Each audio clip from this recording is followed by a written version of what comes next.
southwest winds around 10 miles an hour.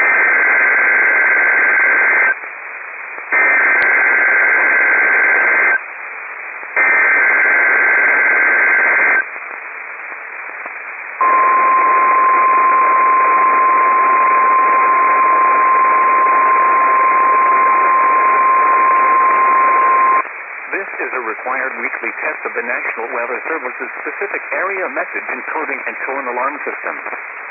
If this had been an actual alert, this message would contain specific information on the watch or warning being issued.